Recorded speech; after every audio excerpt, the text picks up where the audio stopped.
Hello students, how are you? In this class, I'm talking about existence of atom. Atom of most elements are not able to exist independently. Mean to say, जितने भी atoms होते हैं independently free state में नहीं मिलते. ये कैसे मिलेंगे आपको? नहीं तो मॉलिक्यूल के फॉर्म में, नहीं तो आयंस के फॉर्म में. ठीक है, तो सबसे पहले हम बात करेंगे कि यदि एक से ज़्यादा एलिमेंट्स प्रेजेंट हो तो वो मॉलिक्यूल कैसा होगा.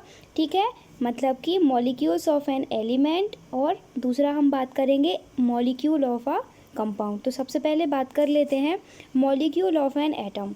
सो ये क्या होंगे, देखिए, the molecule of an atom are made up of same type of atoms. Mean to say same kind of atom यदि वहाँ इन्वॉल्व हैं तो वहाँ पर जो मॉलिक्यूल होगा वो एक एटम वाला मॉलिक्यूल होगा. ठीक है, जैसे कि आर्गन हो गया आपका, सोडियम हो गया, क्योंकि वहाँ सेम टाइप के एटम है. जैसे आपने आयरन नेल ले ली, ठीक है ना, या आयरन रॉड ले लीजिए आप, तो क्या होगा, वहाँ आयरन के एटम प्रेजेंट होंगे. ठीक है, लेकिन यदि आप वाटर की बात करते हैं तो यहाँ क्या डिफरेंट टाइप के एटम्स इन्वॉल्व है ना, तो ये क्या होगा, कंपाउंड होगा. तो इन जनरल आप क्या समझेंगे कि molecule of an atom mean to say same kind of atoms, जो कि एक ही टाइप के एटम्स और मिलकर बने होते हैं. अब जैसे कि एक एटम है तो आप क्या बोलेंगे उसे, मोनो एटॉमिक.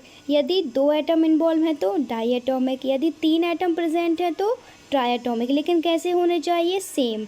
ठीक है, फॉर एग्जाम्पल यदि एक एटम प्रेजेंट है तो आयरन, जिसे हम Fe से रिप्रेजेंट करते हैं. यदि दो एटम प्रेजेंट है तो O2 ऑक्सीजन, हाइड्रोजन हो गया आपका, नाइट्रोजन हो गया आपका.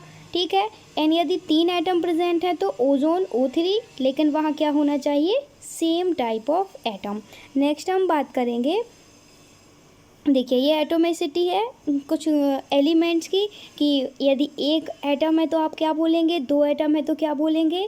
सो इन जनरल यदि एक एटम इन्वॉल्व है तो उसे हम मोनो एटॉमिक बोलते हैं, दो है तो डाई एटॉमिक, थ्री है तो ट्राई एटॉमिक, फोर है तो टेट्रा एटॉमिक, और यदि फोर से ज़्यादा वहाँ इन्वॉल्व होते हैं so this is called poly atomic molecules. Okay, molecule of a compound. A molecule of a compound contain two or more atoms of different elements. Mean to say different kind of element वहाँ पर involve होंगे. जैसे कि for example water आपको पता है hydrogen और oxygen से मिलकर बना होता है. अब यहाँ two atom of hydrogen and one atom of oxygen involve है. कार्बन डाइऑक्साइड ले लीजिए आप, one atom of carbon and two atom of oxygen से मिलकर बना होता है. अमोनिया है, मीथेन है. ठीक है, so molecule of a compound is basically different kind of atoms. Okay, next हम बात करेंगे आयंस की. आयंस क्या होते हैं. देखिए आयंस वो होंगे जिनके पास में कुछ चार्ज प्रेजेंट होंगे, लाइक पॉजिटिव और negative. So ion is a charge particles carrying a negative और पॉजिटिव चार्जेस. देखिए एक बात आप हमेशा ध्यान रखिए कि जो एटम होता है उसके पास में the number of electron equals to the number of proton. मतलब कि जितने नंबर ऑफ इलेक्ट्रॉन प्रेजेंट होंगे किसी भी एटम में उतने ही नंबर ऑफ प्रोटॉन प्रेजेंट होते हैं. तो होगा क्या, जैसे कि फॉर एग्जांपल सोडियम, ये राइट कर लीजिएगा स्पेलिंग इसकी SODIUM. ठीक है, सोडियम आयन क्या होगा, Na+. क्यों लिखा है Na+, क्योंकि इसने अपने एक इलेक्ट्रॉन को लॉस कर दिया है. ठीक है ना, एक इलेक्ट्रॉन को डोनेट कर दिया है, मतलब कि नंबर ऑफ प्रोटॉन इंक्रीज हो गए. ठीक है, इसीलिए इसके ऊपर जो चार्ज होगा वो कैसा होगा, पॉजिटिव चार्ज. ठीक है, और यदि किसी स्पीसीज पर नेगेटिव चार्ज प्रेजेंट है तो इसका क्या मतलब होगा कि उसने एक एक्स्ट्रा इलेक्ट्रॉन को एक्सेप्ट किया होगा. ठीक है, so a positively charged ion known as cation. ठीक है, जिस भी स्पीसीज पर पॉजिटिव चार्ज प्रेजेंट होगा आप उसे कैटायन बोलेंगे. Is formed by the loss of one, ठीक है, और more electrons by an atom. ठीक है, फॉर एग्जांपल हम चेक कर लेते हैं, जैसे ये एटम है. ठीक है, अब आपको यहाँ पर देखिए 3+ और 3 नेगेटिव, मतलब कि जितने प्रोटॉन है उतने ही इलेक्ट्रॉन दिखाई दे रहा है. प्रोटॉन पर पॉजिटिव चार्ज होता है, इलेक्ट्रॉन पर नेगेटिव चार्ज होता है. ठीक है, ये कोई एटम है.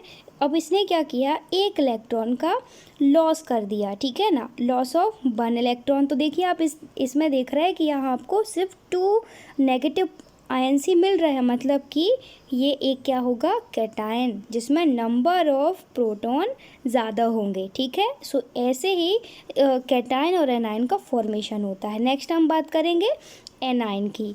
अ negatively charge ion known as anion, जिस पर नेगेटिव चार्ज प्रेजेंट होगा, मतलब कि the number of electron increases, ठीक है ना, is form by the gain of 1 electron और more electrons by the atoms. For example ये आप देख रहे हैं 3 इलेक्ट्रॉन और प्रोटॉन है, लेकिन जब इसने 1 इलेक्ट्रॉन गेन किया तो इसके पास में 4 इलेक्ट्रॉन होंगे, मतलब number of electron increases, so the formation of anion. Okay, next हम बात करेंगे राइटिंग केमिकल फार्मूला, मतलब कि केमिकल फार्मूला को कैसे राइट किया जाता है।